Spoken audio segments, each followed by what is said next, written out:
عجيبه انتصرت عليه. ان شاء الله نكملوا هيك بقدره ربي الناس الكل نتوجوا البطوله وان شاء الله ننساها الناس الكل. التنظيم باهي. تو جينا القاعديه نحن بنزرت النادي الفرزرتي. جينا اول مره فني هنا لعبنا فني في القاعديه فني لا رسول الله يعني المسؤولين نتاعها وعباد اللي فيها حق فرحوا بينا ويعطيهم الصحه. عندي زوز ابطال فني وعندي واحد ربح ومازال الثاني فني. شو نقول لك اخر ان شاء الله نكملوا الثاني ونشوفوا النتيجه بعد كيفاش. الاسم عماد زياني مدرب جمعيه الحي الوطني الرياضي. صعدت البطوله الوطنيه الموسم الفرد في الصنف الاوسط.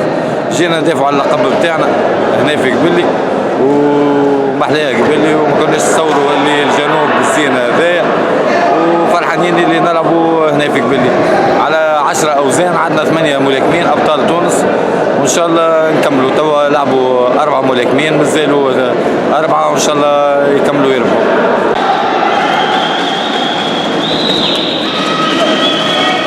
سالم الغريسي 60 كيلو نلعب مع الواحة الرياضية ببلي. لعبت اليوم ربع النهائي الحمد لله ربحت. عملت نتيجة باهية ان شاء الله نكمل هيك وان شاء الله نزوها بحول الله لاخر بطولة معنا. خالد الفطناسي مدرب الواحة الرياضية ببلي فرع الملاكمة. شاركنا اليوم في البطولة الوطنية للأواسط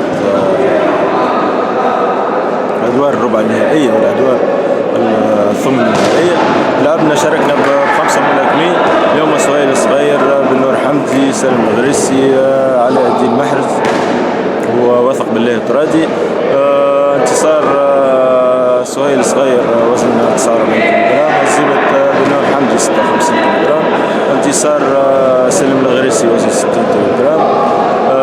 انتصار علاء الدين محرز 64 كيلوغرام. هزيمة وثق بالله الترادي وزن 69 كيلوغرام. المشاركة كانت طيبة. نتائج معنا في النهاية طيبة جدا وإن شاء الله غدوة زيدونا نحقق انتصارات.